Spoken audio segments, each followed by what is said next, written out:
Everyone and welcome to mister इंट्रोडेंट YouTube channel. आज इस वीडियो में हम स्कूल्स ऑफ थॉट या फिर अप्रोचेस इन पॉलिटिकल ज्योग्राफी को कवर करेंगे। वीडियो को स्टार्ट करने से पहले ही मैं एक छोटी सी चीज़ जो बहुत ज़्यादा इंपॉर्टेंट है पॉलिटिकल ज्योग्राफी की जो हम लोग बात करते हैं, तो देखिए स्कूल्स ऑफ थॉट और अप्रोचेस में जो एक माइनर डिफरेंस होता है उसको लेके कई बार बच्चे कंफ्यूज होते हैं। स्कूल ऑफ थॉट क्या होता है? एक पर्टिकुलर थ्योरी या एक पर्टिकुलर अप्रोच जिसमें बहुत सारे स्कॉलर्स, बहुत सारे ज्योग्राफर्स या बहुत सारे इकोनॉमिक थिंकर्स साथ में उसी को फॉलो करते करते अपनी सारी थ्योरीज देते हैं। जैसे डिटर्मिनिस्टिक स्कूल आपको पता है बहुत फेमस है, possibilism Vidal de la Blache ने जो इस्टेब्लिश किया था। तो इस तरीके के स्कूल्स कुछ हो जाते हैं जिसकी जो आइडियोलॉजी होती है उसे कई सारे थिंकर्स आगे बढ़ाते चले जाते हैं। और अप्रोच क्या होता है? अप्रोच यानी एक कोई पर्टिकुलर तरीका जिसको कोई एक इकोनॉमिक थिंकर या एक जियोग्राफर फॉलो कर रहा हो और उसी को लेकर के आगे भी बहुत सारी रिसर्चेज हो, मगर एक स्कूल टाइप का नहीं बना कि बहुत सारे आपके जो जोग्राफर्स है वो सेम चीज़ को फॉलो करते हो। तो ये जो मेरी वीडियो है स्कूल्स ऑफ थॉट, इसमें हम लोग जो मेजर स्कूल्स है जैसे आपका पॉसिबिलिज्म हो गया, एनवायरमेंटलिज्म हो गया, इन सब को कवर करेंगे। इसके बाद इसी का एक पार्ट 2 आएगा जिसमें हम लोग जो मेजर अप्रोचेज है पॉलिटिकल ज्योग्राफी को लेके, जैसे विटलेसीज लॉ हो गया आपका, या हार्टशोन की जो फंक्शनल थ्योरी है, जोन्स की यूनिफाइड थ्योरी है, इन सबको एक सेपरेट वीडियो में कवर करेंगे। So without wasting much time, let us start with the approaches in political geography. You can see the writing on the pavement. Young kids they're growing up in basements. Online a whole new generation. I'ma make mine so you. देखिए इस video को बहुत ही simple हम लोग रखेंगे। सबसे पहले हम लोग देखेंगे एनवायरमेंटल पॉलिटिकल ज्योग्राफी। आपको पता है एनवायरमेंटलिज्म या एनवायरमेंटल डिटर्मिनिज्म क्या होता है? जहां पर जो मैन है वो एक पैसिव एजेंट होता है और एनवायरमेंट एक एक्टिव एजेंट होता है। ये जो स्कूल ऑफ थॉट है इसके जो भी थिंकर्स है, जो भी ज्योग्राफर्स है, वो क्या कहते हैं कि हर एक चीज़ आपका एनवायरमेंट के कंट्रोल में है। एनवायरमेंट अपने हिसाब से चीज़ों को फ्रेम करता है, अपने हिसाब से सारी ज्योग्राफी जो है वो एनवायरमेंट के अकॉर्डिंग बनी हुई है और मैन का उसमें बहुत ज़्यादा आप कह सकते कोई स्टे नहीं है। मैन बहुत ज़्यादा चेंजेस नहीं कर सकता, जैसा एनवायरमेंट चाहेगा एट दी एंड वैसी ही चीज़ें होंगी। तो सेम चीज़ पॉलिटिकल ज्योग्राफी में जब हम लोग अप्लाई करते हैं तो यहाँ पर क्या पता चलता है कि एनवायरमेंट ही ऐसी ही सिचुएशंस बनाता है जहाँ से स्टेट बनता है या फिर पॉलिटिकल बाउंड्रीज बनती है। एनवायरमेंट कुछ ना कुछ ऐसी नदियाँ होंगी या आपके माउंटेन्स होंगे या ऐसा कुछ फिजिकल बैरियर होगा जिसकी वजह से दो अलग अलग जगहों के बीच में दो अलग अलग नेशंस बनेंगे जिनको सेपरेट कौन करेगा? कोई रिवर होगी या कोई माउंटेन होगा। इस तरीके से पॉलिटिकल बाउंड्रीज का कंसेप्ट आता है। या अलग अलग जगह पर जैसा वेजिटेशन है, जैसा क्लाइमेट है, जैसी टोपोग्राफी है, उसके अकॉर्डिंग वहाँ के लोगों का कल्चर होगा, उसके अकॉर्डिंग उनके पॉलिटिकल बिलीव्स होंगे और वैसे ही वो सोसाइटी फॉर्म करेंगे कि मोनार्की होगी कि आपकी डेमोक्रेसी होगी, क्या होगा। ये सारी चीज़ें सब एनवायरनमेंट पर डिपेंड करती है। ऐसा कौन कहता है? एनवायरमेंटल ज्योग्राफी का जो स्कूल है वो आपको यही अप्रोच देता है कि सारी चीज़ें एनवायरनमेंट पे डिपेंडेंट है और जो भी लोकल लेवल पे, नेशनल या ग्लोबल स्केल्स पे जो भी चीज़ें हो रही हैं सब कुछ आपका कौन डिसाइड कर रहा है? एनवायरनमेंट डिसाइड कर रहा है एज एन एक्टिव एजेंट। इसी का ऑपोजिट क्या होता है? आपका पॉसिबिलिस्टिक स्कूल होता है। इसमें क्या होता है? आपने इसका बहुत ही एक फेमस जो लाइन है वो सुना होगा, there are no necessities but everywhere possibilities. यानी यहाँ पर ह्यूमन जो है वो आपका एक्टिव एजेंट होता है और एनवायरनमेंट क्या होता है? आपका पैसिव एजेंट होता है। इसमें ये क्या कहते हैं कि सारी चीज़ें ह्यूमन अपने इंटेलेक्ट के हिसाब से, अपने हिसाब से डिसाइड करता है और वो एनवायरनमेंट को भी अपने हिसाब से क्या मॉडिफाई कर सकता है या फिर जो भी कंडीशंस, एग्जिस्टिंग फिजिकल कंडीशन है किसी जगह की, उसको भी बदली जा सकती है। जैसे कहीं पर बहुत समय से अगर मोनार्की रह रही हो तो अगर लोग वहाँ पर रिवॉल्यूशन लाना चाहेंगे, लोग चाहेंगे कि नहीं यहाँ पर डेमोक्रेसी हो या भले जैसे वह इन्वायरमेंट हो, वहाँ पर कैसी भी कंडीशंस हो, बट अगर लोगों ने अपने हिसाब से सोच लिया या लोगों को अगर आपको लगा, वहाँ के जो भी वहाँ के सिटीजन्स हैं उनको लगा कि नहीं हमें डेमोक्रेसी चाहिए, हमें दूसरा एक रिवॉल्यूशन चाहिए, एक अलग पॉलिटिकल सिस्टम चाहिए, तो वो भी पॉसिबल होता है। ये स्कूल क्या आपको पता है इसके जो मेन लीडर थे वो कौन थे? विडाल डी ला ब्लाश थे, फ्रेंच जियोग्राफर। इसके अलावा भी बहुत सारे इंपॉर्टेंट एंड आपके पॉसिबिलिस्टिक इकोनॉमिक और पॉलिटिकल थिंकर्स हैं।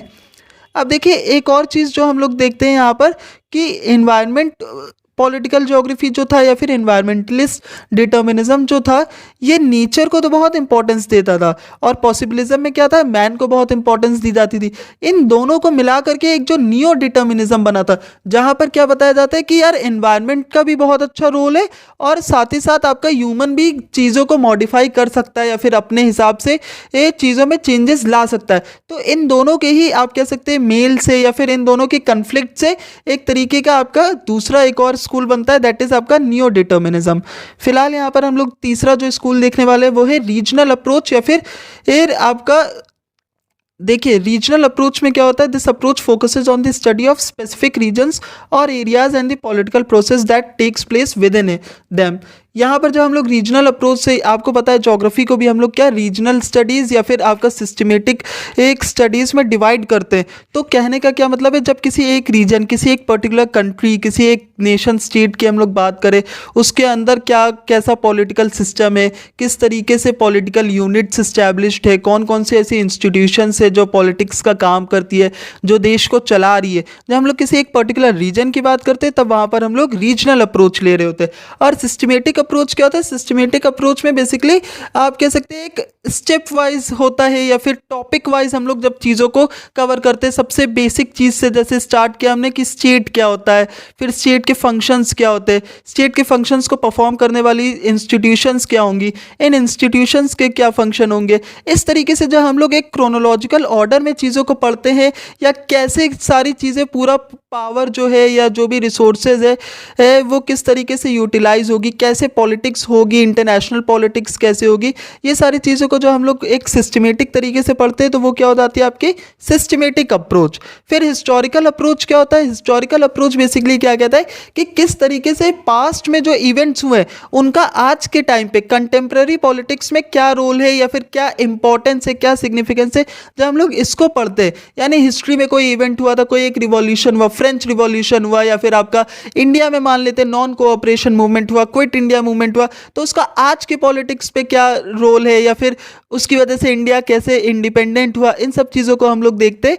तो ये क्या हो गया, एक तरीके की हिस्टोरिकल अप्रोच है जिसमें हम लोग पढ़ते हैं कि अच्छा ये फलाना जगह पर बंगाल में फेमाइन आया था तो उसकी वजह से एक तरीके का रिवॉल्यूशन हुआ, या लोगों में बहुत गुस्सा था, या पार्टीशन ऑफ बंगाल हुआ। इसको ज्योग्राफी से हम लोग रिलेट कर सकते हैं, पार्टीशन ऑफ बंगाल हुआ तो उसके क्या इम्पैक्ट्स हुए।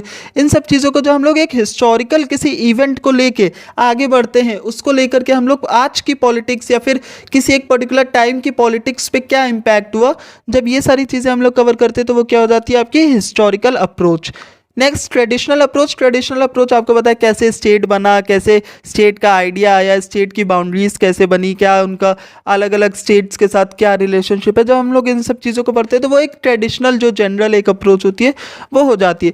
क्रिटिकल अप्रोच क्या होता है, क्रिटिकल अप्रोच जो है वो आपका पावर और स्पेस के रिलेशनशिप को समझने की कोशिश करता है।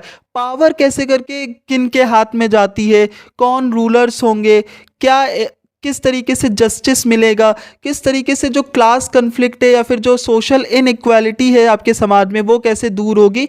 ये सारी चीज़ों को जो हम लोग सोचते हैं या जब ऐसे कोई अप्रोच लेते हैं तब उसे हम लोग क्या कहते हैं, क्रिटिकल अप्रोच। फेमिनिस्ट अप्रोच, नाम से ही आपको पता चल रहा है कि ये जेंडर से रिलेटेड है कि वुमेन का क्या रोल है या फिर कैसे वुमेन्स ने धीरे धीरे करके आपका पॉलिटिकल पावर को गेन किया, कैसे वुमेन का लिबरलाइजेशन हुआ, कैसे वर्ल्ड में बहुत पावरफुल वुमेन ने रूल किया, या फिर किस तरीके से एक जेंडर का बेसिकली सोसाइटी में पावर और स्पेस पे क्या इम्पैक्ट पड़ता है। जब हम लोग इस चीज़ को पढ़ते हैं तो वो क्या हो जाती है, हमारी फेमिनिस्ट अप्रोच हो जाती है। बिहेवियरल अप्रोच यानी लोगों के बिहेवियर, उनके कल्चरल बिलीव्स, उनके क्या आइडियाज़ रहे हैं, किस तरीके से उनकी जो क्लाइमेट का उनके बिहेवियर पर इम्पैक्ट पड़ा है, इन सब चीज़ों को लेकर हम लोग जब बात करते हैं तो वो क्या हो जाता है, आपका बिहेवियरल अप्रोच हो जाता है। It examines how individuals and group interact with the political environment and how their actions are shaped by political institutions and structures. Last हम लोग जो इसमें अप्रोच देखते हैं वो है जियोपॉलिटिकल अप्रोच। आपको पता है जियोपॉलिटिकल मतलब क्या होता है? जब हम लोग वर्ल्ड में आपस में देशों के बीच में क्या रिलेशन है, किस तरीके से एक डिप्लोमेसी करते हैं, अपना फ़ायदा देखते हैं अपनी पावर को इस्टेब्लिश करने के लिए, ग्लोबल लेवल पर इंटरनेशनल ट्रेड कैसे हो रहा है, क्या स्ट्रैटेजिक इंटरेक्शंस हो रही है, मिलिट्री और सिक्योरिटी से रिलेटेड देखते होंगे आप। इंडिया ने जापान के साथ मिलिट्री एक्सरसाइज की, या चाइना के साथ करी, या श्रीलंका के साथ करी, बहुत सारी चीज़ें होती रहती है। तो ये बेसिकली एक कंटेम्प्रेरी अप्रोच है जो मॉडर्न वर्ल्ड के लिए बहुत ही ज़्यादा आप कह सकते हैं इम्पॉर्टेंट है। अब भी आप न्यूज़ में देखते होंगे जियोपॉलिटिक्स जो है वो आपका एक कंटेम्प्रेरी फेनोमेना है, जो आज के टाइम पे जो पॉलिटिक्स हो रही है, आज के टाइम की जो पॉलिटिक्स को लेकर के अप्रोच है वो हमारी जियोपॉलिटिकल अप्रोच है।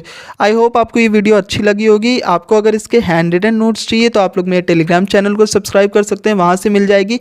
इसका सेकेंड पार्ट ज़रूर देखिएगा, क्योंकि उसमें मैं मेजर जो थ्योरीज़ है आपकी पॉलिटिकल जोग्राफी में, Whittlesey's law, unified theory, Hartshorne's theory, Gottmann का जो पॉलिटिकल पार्टीशनिंग मॉडल है उसको कवर करूंगा। सो वो बहुत ही ज़्यादा इंपॉर्टेंट है पॉलिटिकल ज्योग्राफी में, अगर देखा जाए आपके एग्जाम पर्सपेक्टिव से, तो उस वीडियो को ज़रूर देखिएगा। Thank you.